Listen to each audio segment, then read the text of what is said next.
Hey, welcome back to another episode for Life for Living Well. My name is Richard. Before I dive into the topic that I have for us this week, I do like to say if you'd like to know one or two things about Life for Living Well community, you can find it out on our website at www.lifeforlivingwell.com.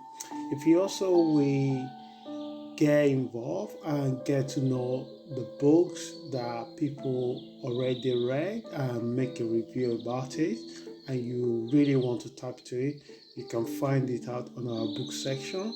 And if you like to know when the podcast ready to come out, please sign up. You can just search it on the YouTube channel by typing Life for Living Well. It will bring you to our page and you'll be able to see the message that coming through it. So let's dive into it without taking much of your time. And the topic that I have for us today is what we call the intrinsic power of the mind. How your thoughts shape your reality. And if you are not new to this community, to this podcast, you will know that how we start our message is by taking one inspirational quote and build our message around it. So even though your mind can be your greatest ally or your biggest obstacles, but it depends the kind of relationship and association that you are built with it. So this particular message I'll be using or taking from a Nightingale quote that put this way: whatever we plant in our subconscious mind and nourish with repetition and emotion, we one day become a reality. And it's so true. Personally, in my own life, it's so true. The life of people that I have opportunity to meet, to know, to observe from distance as well, I've noticed these particular things in their life as well. As we dive into our message, so the things I like to highlight more is why the mind is the most powerful tool you have. People underestimate the power of their mind. That's why if you put 10 people together, if one have a rich mind and you give them $1 million each, I can guarantee you that in few months, in few years, or the remaining nine will contribute their own share of the money back to the one with the right mindset. So if there is any single force that can shape a person's life, is how that person manages their mind. So, in many ways, we know the mind governs behavior and emotions, either through deliberate actions or through inactions. Many sages and thinkers have argued that the greatest obstacles to success and personal growth is the mind itself. As a person thinks, so they become. I always believe that if you can change your mind, you can change your life. That's why it's so really difficult for a lot of people to really shift their life. And if you really want to help somebody, is to able to engage with them, understand the way they think and why they think the way they think. It is remarkable to observe individuals who have used their mind to overcome seemingly unsustainable or unsurmountable challenges. And if you don't careful, your belief systems can do two things for you. It can either build or break you. So the question is what kind of belief you have about weight, what kind of belief you have about relationship, what about belief you have about job, what kind of belief you have about wealth, what kind of belief you have about money. So you have to begin to uh, inquiry your own mind before anyone try to help you or release you from the bondage. So consider belief systems left unchecked. They can quietly derail your life. You could see if you grow up with a religious setting, you might have a mindset that being rich is a sin, or it will make you far away from connecting to your faith or your religion. As Albert Einstein once said, you cannot solve a problem with the same consciousness that created it. And this is a powerful observation of mind, observation of people, and for him to finally come to that realization, and you realize that if you want something to change in your life, you have to examine what you've been doing. Someone once told me, when I asked her why she always chose the partner she chose, she said, if you have 5 men in a room and 4 of them are good for her, she's always going to choose the one that is bad. And I asked why, and she cannot answer it. And we don't really appreciate the pattern that we've built up or we have allowed to cement and becoming acceptance for us. So learning to make your mind work for you rather than against you. It is very essential whether you like it or not. And let me tell you what I mean by this. A mind that works against us often traps us within limiting beliefs. If you allow it to become your masters, he is not a great or decent master. He's a terrible master. But if you allow him to work for you, he's an amazing servant, and he could quickly traject you to places that you never imagined that you would be. But a disciplined and aware mind can become a powerful ally in every area of life. In areas such as relationships, personal growth, business, and goal setting.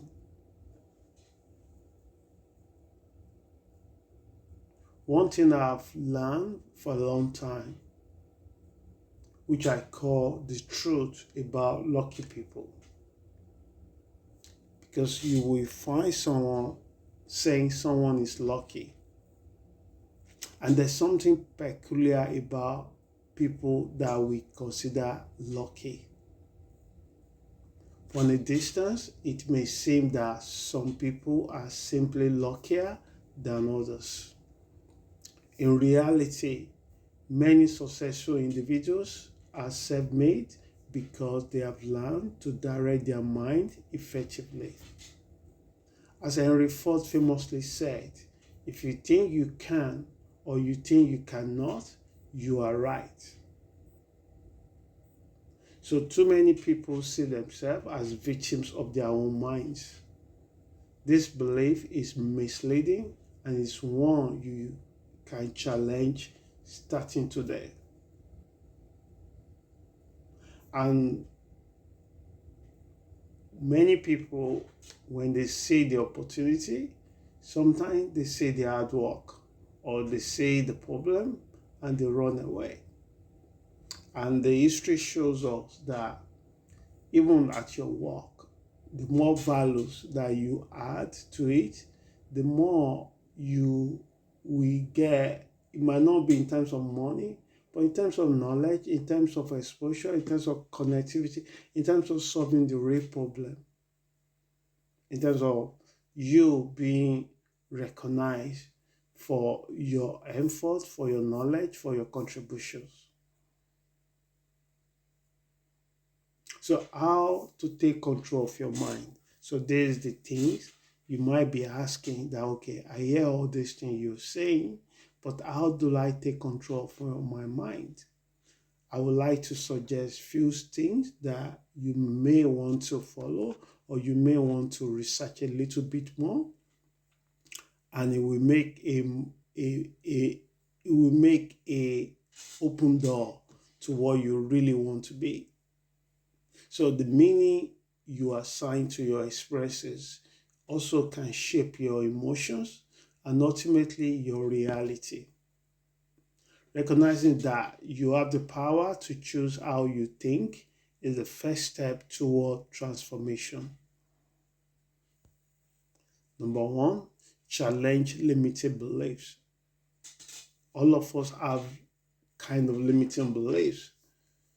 The family that we are raised, the environment that we grew up, the schools, the kind of education we're exposed to, all of these contributing to limiting beliefs until we actually say, what do I think, what do I feel about so many aspects of life.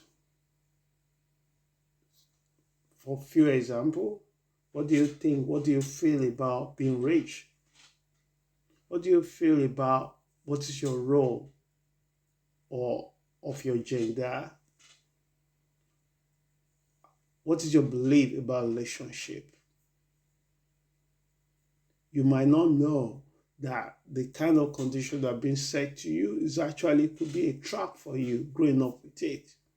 But if you are not willing to question it, if you are not willing to investigate it, if you are not willing to confront it like you are looking at the mirror, and it's not really supporting your life, in contributing to your well-being right now, it makes no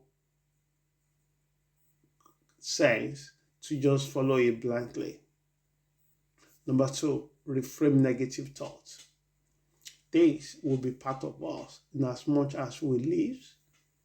Thoughts will come, thoughts that can subjugate us to what we really want. And the more we overemphasize about it, the more we over-identify with it, the more it has more power over us. And when we are aware of that thought, we also have the power to release it, but question it. I met someone that told me that everyone in her family died before they are 54. So at that time she was 47, and she was thinking that she only have a short time. So I asked what is the reason why she think like this highly educated person in a very well respectable profession.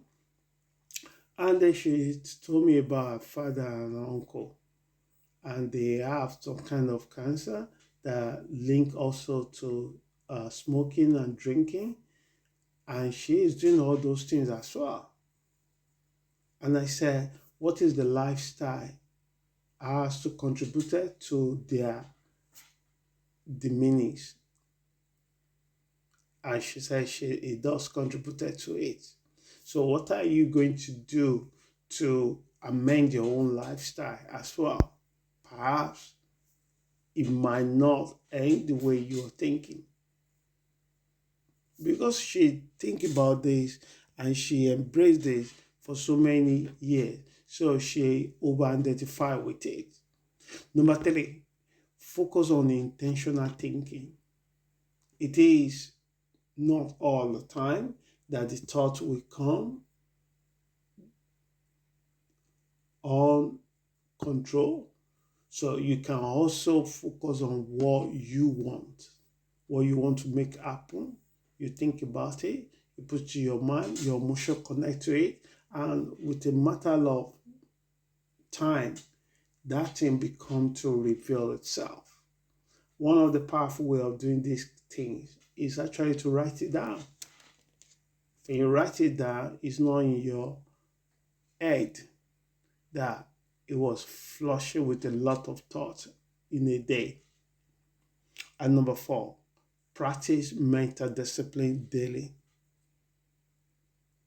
So do you say that You won't have your first coffee unless you have 30 minutes walk outdoor, taking a natural air, taking a fresh air, giving you reason why to be grateful that you are not being caged or put in prison, or you are locked down because of your mental illness.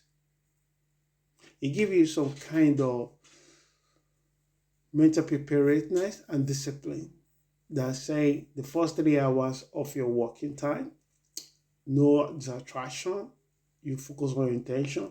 Perhaps 3 hours might be too much for you if it's not something you've been practiced before. You might say the first 20 minutes, no distraction, no phone, no notification. I'm going to put my phone on a flight mode. The more you do this thing, the more you build the muscle, the brain muscle for it. Then you can expand it. As I'm bringing this to the end, because of the time, I wanted to encourage you, empower you. If you listen to me, free your mind. And if you can free your mind, you can also transform your life. And if you want to transform your life, learn to free your mind. Never allow your mind to become enslaved. Because if you do that, the cost is too high, both in the short and long time.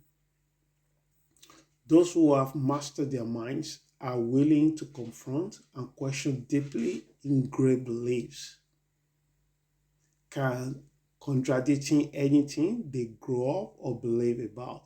So these people reshape them and disregard them entirely. So they reshape their belief, and if they cannot be reshaped, they discard that belief entirely. So I'm going to leave you with the one scripture that said, "You shall know the truth, and the truth shall set you free." So my one word for you this week is seek your own truth. Challenge any belief that does not serve your growth or align with the life you want to create. So I hope this message helps someone. Until we meet again, please stay safe and have a wonderful week. Ciao.